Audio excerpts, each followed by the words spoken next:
ውድ ቻናላችን ቤተሰቦች እንኳን ወደ ቻናላችን በደህና መጣችሁ። ሰበር ዜና አለ።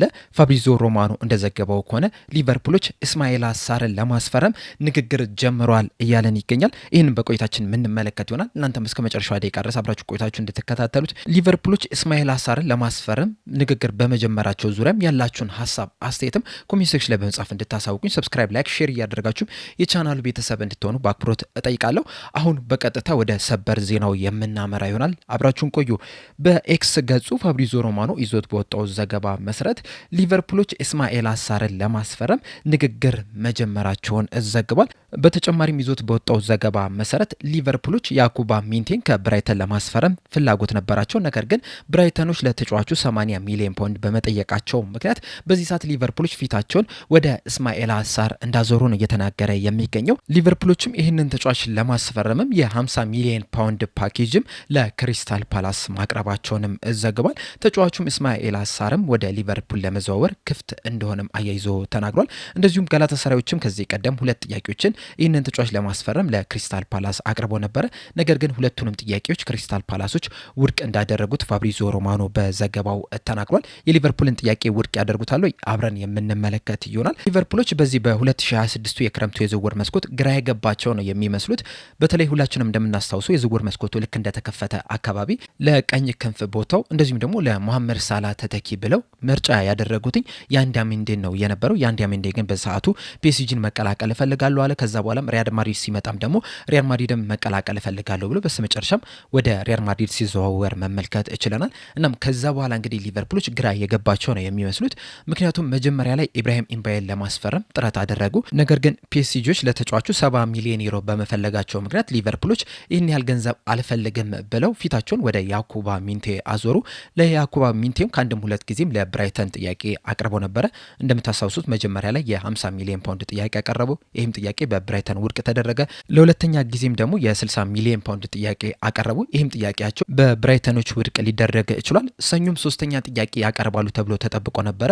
ነገር ግን በሰዓቱ ሊቨርፑሎች ጥያቄ ሳያቀርቡ ቀሩ። ትናንትና ምሽት ላይ ደግሞ ብራይተኖች ራሳቸው ለተጫዋቹ 80 ሚሊዮን ፓውንድ እንደሚፈልጉ ነገሯቸው። በዚህ ምክንያትም ሊቨርፑሎች ያኩባ ሚንቴን ለማስፈረም የነበራቸውን ፍላጎት ትተውታል። አሁን ላይ ኢብራሂም አሳርን ለማስፈረም እየተንቀሳቀሱ እንደሆነ ፋብሪዚዮ ሮማኖ በዘገባው ተናግሯል። እንደዚሁም የ50 ሚሊዮን ፓውንድ ጥያቄም ለክሪስታል ፓላስ እንደላኩ ነው እየተናገረ የሚገኘው። እና እነዚህን ሂደቶች ስትመለከቱ ሊቨርፑሎች ያለ ፕላን እየተጓዙ ነው የሚመስሉት። እንደዚሁም ግራ የገባቸው ነው የሚመስሉት። በተለይ የያንዳሜንዴ ዝውውር ሂደት ሳይሳካላቸው ከቀረ በኋላ ምንም አይነት እቅድ የያዙ አይመስሉም። ከሱ በኋላ እሱ ባይሳካልን ብለው ፕላን ያወጡ አይመስሉምና በጣም ብዙ ተጫዋቾችን እየተመለከቱ ነው የሚገኙት። አሁን ላይ ደግሞ ተመራጭ የሆነው የክሪስታል ፓላሱ እስማኤል አሳር ነውና ፓኒክ ባይ ነው የሚመስለው። ተደናግጠው እየገዙ ያለ ነው የሚመስለው። ያለ ፕላን እየተጓዙ ነው የሚመስለው። በእርግጥ በፕላናቸው እየተጓዙ ሊሆን ይችላል፣ እኛ የምናውቀው ነገር የለም። ነገር ግን ደግሞ ከውጭ ሆነ ለሚመለከት ሰው ግን ሊቨርፑሎች የተደናገጡ ነው የሚመስሉት። እነ ሪቻርዲዮም ግራ የገባቸው ነው የሚመስሉት። በተለይ በዚህ የክረምት የዝውውር መስኮት ተጫዋቾች ከልክ በላይ በሆነ ሂሳብ ነው እየተዘዋወሩ የሚገኙት። ከሚገባቸው በላይ ነው እየተከፈለባቸው ያለው። እናም ይህንን ሊቨርፑሎች እነ ሪቻርዲዮ የጠበቁ አይመስለኝም፣ አንቲስፔት ያደረጉት አይመስለኝም። በተለይ አሁን ለምሳሌ ኢብራሂም ኢምባይን ስንመለከት ፒኤስጂዎች ከባየር ሊቨርኩሰን ጋር ሲደራደሩ በ35 ሚሊዮን ዩሮ እስከ 40 ሚሊዮን ዩሮ ባለው ሂሳብ ለመዘዋወር ተቃርቦ ነበረ እና ሊቨርፑሎች እንደዛ ይሆናል ብለው ወደ ፒኤስጂ ሲሄዱ ፒኤስጂዎች በአንጻሩ 70 ሚሊዮን ዩሮ ነው እየጠየቁ የሚገኙትና ከጠበቁት በላይ የሆነባቸው ይመስለኛል። በዛ ምክንያትም ሊሆን ይችላል የተለያዩ ተጫዋቾችን እየተመለከቱ የሚገኙት። በሌላ ጎኑ ስንመለከተው ደግሞ ከያንዳሜንዴ በኋላ ምንም የተዘጋጁበት አይመስለኝም። ተጫዋቹን እናስፈረመዋለን ብለው ሙሉ ለሙሉ እምነት ኖሯቸው ሌሎች ተጫዋቾችን የተመለከቱም አይመስሉ። ለዛም ሊሆን ይችላል በዚህ ሰዓት እንግዲህ ከተለያዩ ተጫዋቾች ጋር ስማቸው እየተያዘ የሚገኘው። ከዚህ በተጨማሪም ግን አንድ ማንሳት ያለብን ነጥብ ቢኖር ምንድን ነው፣ ምናልባትም ሊቨርፑሎች እስማኤል አሳርን የፈለጉት ለስቶፕ ጋፕነት ሊሆን ይችላል፣ ለጊዜያዊነት ሊሆን ይችላል። ምክንያቱም ቀደም እንዳልኳችሁ የዚህ የክረምት የዝውውር መስኮት በቀኝ ክንፍ በኩል ቀዳሚ ተመራጫቸው የነበረው ያንዳሜንዴ ነው። ነገር ግን እሱ አልተሳካም። ስለዚህ ሌላ ለረጅም ጊዜ የሚሆን ተጫዋችን ማፈላለግ መቻል አለባቸው። ለዛ ደግሞ ጊዜ ሊያስፈልጋቸው ይችላልና በዚህ መሀል እንግዲህ ሊቨርፑሎች እንዳይቸገሩ እስማኤል አሳርን ለማስፈረም ፈልገው ሊሆን ይችላል እና ምናልባትም ለቀጣይ 1 ዓመት ወይ 2 ዓመትን እስማኤል አሳርን በቋሚነት ያሰልፋሉ። ከዛ በኋላ እንግዲህ ትክክለኛውን ተተኪ ወደ ክለቡ ለማምጣት አስበው ሊሆን ይችላል እስማኤል አሳርን ለማስፈረም የፈለጉት። ምናልባት ምናልባት ሀሳባቸው እንደዚህ ከሆነ ትክክለኛ ውሳኔ ሊሆን ይችላል። ምክንያቱም እስማኤል አሳር ጎበዝ የሚባል ተጫዋች ነው። በፕሪሚየር ሊጉ ላይም ልምድ ያለውም ተጫዋችም ጭምር ነው። በክሪስታል ፓላስ ቤት ለ2 ዓመት ሲጫወት ተመልክተናል። እዚህም በዋትፎርድም ለ4 ዓመታት መቆየት ችሏል እና ፕሪሚየር ሊጉን በደንብ የሚያውቀው ተጫዋች ነው። ከዛ በተጨማሪም ደግሞ ከ2017-18 የውድድር ዘመን ጀምሮ በአውሮፓ ሲጫወት የተመለከትነው ተጫዋች ነው። በሬንስ ለ2 ዓመታት ቆይቷል። በዋትፎርድ ለ4 ዓመት እንደዚሁም ደግሞ በማርሴይ ለ1 ዓመት በክሪስታል ፓላስ ደግሞ ለ2 ዓመታት መመልከት ይችላል እና በአጠቃላይ ጥሩ ልምድ ያለው ተጫዋች ነው። በፕሪሚየር ሊጉ ብቻም ሳይሆን በአውሮፓም ላይ ጥሩ ልምድ ያለው ተጫዋች ነው። በፕሪሚየር ሊጉ በተጨማሪም በአውሮፓ ውድድሮች ላይ መሳተፍ የቻለ ተጫዋች ነው። በተለይ ባለፈው ዓመት ከክሪስታል ፓላስ ጋር በመሆን በኮንፈረንስ ሊግ ተሳትፏል። በስተመጨረሻ የዋንጫ ባለቤትም መሆንም ችሏልና ጥሩ ልምድ ያለው ተጫዋች ነው። ወደ ሊቨርፑል ቢመጣም በቀጥታ በቋሚ 11 ውስጥ መሰለፍ የሚችል ተጫዋች ነው። ከዛ በተጨማሪም ሊቨርፑሎች በዚህ ሰዓት የቀኝ ክንፍ የአጥቂ ስፍራ ተጫዋች የላቸውም። ምናልባት አንዳንድ ተጫዋቾች ከግራ ክንፍ ተነስተው ወደ ቀኝ ክንፍ ሄደው ከቨር ሊያደርጉት ይችላሉ። ለምሳሌ ሪዮ እንጉማ ተፈጥሯዊ ቦታው የግራ ክንፍ ነው። ነገር ግን ከኒውካስል ዩናይትድ ጋር በቀኝ ክንፍ ሲጫወት ተመልክተናል። ቪክተር ቡኒየዝም በተመሳሳይ መልኩ ዋናው ቦታው የግራ ክንፍ ነው። ነገር ግን ከኒውካስል ጋር በቀኝ ክንፍ በኩል ሲጫወት ተመልክተናል እና እንደዚህ አይነት ተጫዋቾች ከቨር ሊያደርጉ ይችላሉ። ነገር ግን ደግሞ ተፈጥሯዊ ቦታቸው ስላልሆነ ምናልባትም ሲቸገሩ ልንመለከት እንችላለን። ኢስማኤል አሳር ደግሞ በዋነኝነት በቀኝ ክንፍ በኩል የሚጫወት ተጫዋች ነው። ስለዚህ እንደዚህ አይነት ተጫዋች የግድ ያስፈልጋቸዋል። ከዛ በተጨማሪም ግን ቨርሳታይል የሚባል ተጫዋችም ጨምር ነው። 10 ቁጥር ቦታ ላይ ወይም የአጥቂ አማካኝ ቦታ ላይ መጮት ይችላል። በግራ ክንፍ መጮት ይችላል። እንደዚሁም ደግሞ 9 ቁጥር ቦታ ላይ መጮት የሚችል ተጫዋች ነው እና ለአንዶኒ ኢራኦላ ሲስተም መሆን የሚችል ተጫዋች ነው። እንደዚሁም ብቃቱንም ከተመለከት ነው በጣም ጎበዝ የሚባል ተጫዋች ነው። ይህንን ደግሞ እንደ ሊቨርፑል ደጋፊዎች በደንብ የሚያውቅ የለም። በተለይ ከሌሎች ቡድኖች ጋር በጣም ደካማ የሚባል እንቅስቃሴ ባደረገበት ሰዓት እንኳን ራሱ ከሊቨርፑል ጋር ሲገናኝ የዓለም ምርጥ ተጫዋች ሲሆን ተመልክተናል። ሊቨርፑሎች ላይ ሁልጊዜ ጎሎችን ሲያስቆጠር፣ አሲስቶችን ሲያስመዘገብ እንደዚሁም ደግሞ ተከላካይ መስመሩን በጣም ሲያስጨንቅ የተመለከትነው ተጫዋች ነውና ይህንን ተጫዋች እንግዲህ ሊቨርፑሎች ቢያስፈርሙት በተወሰነ መልኩ ይጠቅማቸዋል ብዬ አስባለሁ። ነገር ግን ትክክለኛው ተጫዋች ነው ወይ? በጣም ትልቅ ጥያቄ ነው። በተለይ 28 ዓመቱ ላይ ነው የሚገኘው የሚመስለው። ቅድም እንዳልኳችሁ ስቶፕ ጋፕ ነው እንጂ የረዥም ጊዜ እቅዳቸው አይደለም። ከዛ በተጨማሪም ሊቨርፑሎች እንግዲህ አንድ የሚታወቅበት የትራንስፈር ፖሊሲ አለ። እሱ ምንድነው 27ና 28 ዓመት የሞላቸውን ተጫዋቾች ማስፈረም አይወዱም። ይህ ተጫዋች ደግሞ 28 ዓመቱ ላይ ነው የሚገኘው። በቅርቡም 29 ዓመቱ ላይ ይደርሳልና እንደዚህ አይነት ተጫዋቾችን ማስፈረም ሳይፈልጉ ማስፈረማቸው ራሱ ተገደው እንጂ ፈልገው እንዳልሆነ ነው የሚያሳየውና ቀዳሚ ምርጫቸው እንዳልሆነ በዚህ መመልከት እንችላለን። እንደዚሁም ቀዳሚ ምርጫቸው ቢሆን ኖሮ ደግሞ የዓለም ዋንጫው እንደተጠናቀቀ ይህንን ተጫዋች ለማስፈረም እንቅስቃሴ ማድረግ ይችሉ ነበረ። ነገር ግን ቀዳሚ ምርጫቸው ስላልሆነ ሌሎች ምርጫቸውን ከተመለከቱ በኋላ ሳይሳካላቸው ሲቀር ፊታቸውን ወደ ኢስማኤል አሳር ማዞር ይችላል። ይህንን ስል ደግሞ ኢስማኤል አሳር መጥፎ ተጫዋች ነው እያልኩ አይደለም። ነገር ግን ደግሞ የሊቨርፑል ቀዳሚ ተመራጭ እንዳልሆነ ግን እስካሁን ድረስ በተደረጉት የዝውውር ሂደቶች በደንብ መመልከት እንችላለን። በአጠቃላይ ግን በቀኝ ክንፍ በኩል ላይ አንድ ተጫዋች የግድ ስለሚያስፈልግ ኢስማኤል አሳር መምጣቱም ለሊቨርፑል ጥቅም ነው እንጂ ጉዳት ነው ብዬ አላስብም።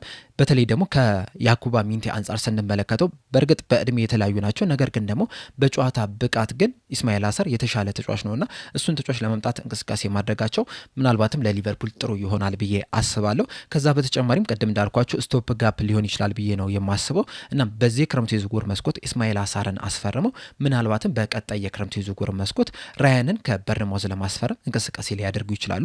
እንደሚታወቀው ራያን በዚህ ሰዓት ላይ የውል ማፍረሻው 130 ሚሊዮን ፓውንድ ነው። በጃንዋሪ ዝውውር መስኮት ደግሞ ወደ 100 ሚሊዮን ፓውንድ ይቀንሳል ነው እየተባለ የሚገኘው። ከዛም በ2027 የክረምቱ የዝውውር መስኮት ደግሞ ወደ 80 ሚሊዮን ፓውንድ እንደሚቀንስ ነው እየተነገረ የሚገኘውና አሁን ኢስማኤል አሳርን አስፈርመው በቀጣይ አመት ደግሞ ራያንን ለረጅም ጊዜ የመሐመድ ሳላህ ተተኪ አድርገው ሊያስፈርሙት ይችላሉ ብዬ አስባለሁ። ኢስማኤል አሳርም ደግሞ በክሪስታል ፓላስ ቤት ያሳለፈውን ጊዜ ከተመለከተን መጥፎ የሚባል ተጫዋች አይደለም። አሁን ለምሳሌ በመጀመሪያ አመቱ በ2024/25 የውድድር ዘመን ለክሪስታል ፓላስ 47 ጨዋታዎችን ማድረግ ሲችል 12 ግብና 7 አሲስት ማስመዝገብ ይችላል። በፕሪሚየር ሊጉ ብቻ ደግሞ 38 ጨዋታዎችን ሲያደርግ 8 ግብና 6 አሲስት ማስመዝገብ ይችላል። ማለት እንግዲህ የ14 የጎል አስተዋጽኦ ማድረግ የቻለ ተጫዋች ነው። እንደዚሁም በ2025/26 የውድድር ዘመን ለክሪስታል ፓላስ 45 ጨዋታዎችን ማድረግ ሲችል 21 ግብና 1 አሲስት ማስመዝገብ ችሏል። በፕሪሚየር ሊጉ ላይ ደግሞ 28 ጨዋታዎችን ብቻ ነው የተጫወተው በጉዳት ምክንያት እና በእነዚህ 28 ጨዋታዎች ደግሞ 9 ግብና 1 አሲስት ማስመዝገብ የቻለ ተጫዋች ነው። በእርግጥ እነዚህን ስታቶች ስንመለከት በጣም ጥሩ ላይሆኑ ይችላሉ። ነገር ግን ደግሞ የክሪስታል ፓላስን የጨዋታ ስታይል ከተመለከተ መከላከል ነው ቅድሚያ የሚሰጡት። ከዛ በኋላ እንግዲህ በካውንተር አታክ ነው ብዙ ጊዜ ሲያጠቁ የተመለከትናቸውና ከዛ አንጻር ስንመለከተው ይህን ያህል ያህል ቁጥር ማስመዝገቡ በጣም ድንቅ የሚባል ነው። እንደዚሁም ለሀገሩ ለሴኔጋልም ያስመዘገበውን ቁጥር ስንመለከት በ2026 14 ጨዋታዎችን ለሴኔጋል ብሔራዊ ቡድን ማድረግ ችሏል። በእነዚህ 14 ጨዋታዎች ደግሞ 8 ግብና 3 አሲስት ማስመዝገብ ችሏል። በዓለም ዋንጫው ላይ 7 ጨዋታዎችን ማድረግ ሲችል በሰባቱ ጨዋታዎች ደግሞ 3 ግብና 1 አሲስት ማስመዝገብ የቻለ ተጫዋች ነውና በአጠቃላይ ኢስማኤል አሳር ጎበዝ የሚባል ተጫዋች ነው። ወደ ሊቨርፑል ቢመጣም ለሊቨርፑል ጥቅም ይሰጣል ብዬም አስባለሁ። እናም ፋብሪዞ ሮማኖ እንደተናገረው ከሆነ እንግዲህ ሊቨርፑሎችም ይሄንን ተጫዋች ለማስፈረም ንግግር ጀምሯል። የመጀመሪያም የ50 ሚሊዮን ፓውንድ ጥያቄም ለክሪስታል ፓላስ እንደላኩ እየተናገረ ይገኛል። ፋብሪዞ ሮማኖ ይዞት የወጣውን ይሄ ብሬኪንግ ኒውስን እየሰራን በነበረበት ሰዓትም ደግሞ ሌላ ብሬኪንግ ኒውስ ወጥቷል። ዴቪድ ኦሪስቲን ይዞት በወጣው ዘገባ መሰረት ክሪስታል ፓላሶች የቀረበላቸውን የመጀመሪያ ጥያቄ ውድቅ አድርጎታል እያለን ይገኛል። በተጨማሪም ይዞት በወጣው ዘገባ መሰረት ክሪስታል ፓላሶች ይህንን ተጫዋች የመልቀቅ ምንም አይነት ፍላጎት የላቸውም። የሚለቁትም ከሆነ ራሱ ትልቅ ገንዘብ ከቀረበላቸው ብቻ እንደሆነ ነው እየተናገረ የሚገኘው እና በዚህ ምክንያትም እንግዲህ ሊቨርፑሎች በዚህ ሰዓት ላይ ቀጣይ እርምጃቸውን እያጤኑበት እንደሆነ እየተናገረ ይገኛል። በእርግጥ አሁንም ሊቨርፑሎች የተለያዩ አማራጮች አሏቸው እና ምናልባትም ከኢስማኤል አሳርም ፊታቸውን ሊያዞሩ የሚችሉበት እድል እንዳለ ነው እየተናገረ የሚገኘው። ይህም እንግዲህ ሌላ ውጥንቅጥ ውስጥ እንዲገቡ ያደርጋቸዋል ተብሎ ነው የሚጠበቀው። ምክንያቱም ቅድም እንዳልኳቸው የመጀመሪያ ምርጫቸው የነበረው ያንድ ሜንዴ ነው፣ አልተሳካም። ሁለተኛ ምርጫቸው የነበረው ኢብራሂም ኤምባዬ ነው፣ አልተሳካም። ሶስተኛ ምርጫቸው የነበረው ያኩባ ሚንቴ ነው፣ እሱም አልተሳካም። አሁን ደግሞ አራተኛ ምርጫቸው ላይሳካ የሚችልበት እድል እንዳለ ነው እየተነገረ የሚገኘው። በእርግጥ አሁንም ሊቨርፑሎች ሁለተኛ ጥያቄ ሊያቀርቡ የሚችሉበት እድል አላቸው። ነገር ግን ደግሞ ይህም ሁለተኛው ጥያቄያቸው ደግሞ በክሪስታል ፓላስ ውድቅ ሊደረግ ይችላል። ምክንያቱም ክሪስታል ፓላሶችም ልክ እንደ ብራይተን ሁላ 70-80 ሚሊዮን ፓውንድ ሊጠይቁ ይችላሉ። በተለይ ሊቨርፑሎች በዚህ ሰዓት ላይ የቀኝ ክንፍ አጥቂ እንደሚፈልጉ ሁሉም ክለቦች ያውቃሉ እና ደስፕሬት እንደሆኑ ወይም ደግሞ በጣም ጉጉት ላይ እንደሆኑ ስለሚያውቁ በጣም ጭንቀት ላይ እንደሆኑ ስለሚያውቁ ከፍተኛ ገንዘብ መጠየቃቸው ያን ያህል የሚያስገርም አይደለም። ሊቨርፑሎች ግን ከዚህ ቀደም ለመሐመድ ሳላ ተተኪ ተጫዋች አለማምጣታቸው ግን አሁን ላይ እየጎዳቸው ነው የሚገኙት። እንደምታስታውሱት ከ2-3 ዓመት በፊት ጀምሮ ነው ለመሐመድ ሳላ ተተኪ የግድ ተጫዋች ማምጣት አለባቸው ስንል የነበረው። ምክንያቱም ሊቨርፑሎች ግራ ክንፍ በኩል የሚጫወቱ በጣም ብዙ ተጫዋቾች ነበሯቸው። በቀኝ ክንፍ በኩል ግን አንድ ተጫዋች ብቻ ነው የነበራቸው፣ እሱም መሐመድ ሳላ ብቻ ነው የነበረው። በእርግጥ እንደነ ፌዴሪኮ ኬዛ እንደነ ሃርቪ ኤሌት አይነት ተጫዋቾች እዛ ቦታ ላይ መጮት ይችላሉ። ነገር ግን ትክክለኛ ተተኪ እንዳልሆኑ ሁላችንም እናውቃለንና እዛ ቦታ ላይ ተጫዋች ማምጣት አለባቸው እያለን ሊቨርፑሎች ግን እስካሁን ሳያመጡ ቀርተዋል። እናም ያም ደግሞ አሁን ላይ በጣም ዋጋ እያስከፈላቸው ነው የሚገኘው። እናም ክሪስታል ፓላሶች እንግዲህ ሊቨርፑሎች ያቀረቡትን የ50 ሚሊዮን ፓውንድ ጥያቄ ውድቅ አድርጎታል። ከዚህ በኋላ ሊቨርፑሎች በሁለተኛ ጥያቄ ወደ ክሪስታል ፓላስ ይመለሳሉ ወይ? በጣም ትልቅ ጥያቄ ነው። ምክንያቱም ይህ ተጫዋች 28 ዓመቱ ላይ ነው የሚገኘው። እናም ሊቨርፑሎች ቅድም እንዳልኳችሁ ከ27 እና 28 ዓመት በላይ የሆናቸውን ተጫዋቾች ለማስፈረም ያን ያህል ፍላጎት የላቸውም እና በዛም ምክንያትም ምናልባትም ከዚህ የበለጠ ገንዘብ ለዚህ ተጫዋች ላያቀርቡ የሚችሉበት እድል አለ ብዬ እሰጋለሁ። ምናልባትም በቀጣይ ቀጠናቶች ደግሞ ከሌሎች ተጫዋቾች ጋር ስማቸው ሲያያዝ ልንሰማ የምንችልበት ከፍተኛ እድል አለ ብዬ ነው የምገምተው። ዴቪድ ኦርንስቴንም ሊቨርፑሎች የኢስማኤል አሳር ካልተሳካላቸው ሌሎች አማራጮች ስላላቸው ወደ እነዛ አማራጮች ይሄዳሉ የሚል ዘገባን ይዞልን ወጥቷልና ምናልባትም በቀጣይ ቀናቶች ደግሞ ከሌሎች ተጫዋቾች ጋር እንደዚሁ ስማቸው በስፋት ሲያዝ ልንሰማ የምንችልበት እድል አለ ብዬ ነው የማስበው። እናንተስ በዚህ ዙሪያ ያላችሁ ሀሳብ አስተያየት ምንድን ነው? በመጀመሪያ ደረጃ ሊቨርፑሎች ለኢስማኤል አሳር የመጀመሪያ ጥያቄ በማቅረባቸው ዙሪያ ምን ተሰማችሁ? እንደዚሁ ክሪስታል ፓላሶች ደግሞ ይህንን ጥያቄ ውድቅ አድርገውታል። ከዚህስ በኋላ ሊቨርፑሎች ለኢስማኤል አሳር ሁለተኛ ጥያቄ ያቀርባሉ ብላችሁ ታስባላችሁ ወይስ ፊታቸውን ወደ ሌሎች ተጫዋቾች ያዞራሉ ብላችሁ ነው የምታስቡት? ሀሳብ አስተያየታችሁ እንዳለ ኮሜንት ሴክሽን ላይ በመጻፍ እንድታሳውቁኝ በአክብሮት እጠይቃለሁ። ለአሁን ግን እኔ እዚህ ላይ አበቃው። እስከ መጨረሻ ደቂቃ ስለተከታተላችሁኝ ከልብ አመሰግናለሁ። በቀጣይ በሌላ እስከምንገናኝ ድረስ ሰብስክራይብ፣ ላይክ፣ ሼር፣ ፎሎ ማድረጋችሁ እንዳትረሱ። ቸር ያቆየን።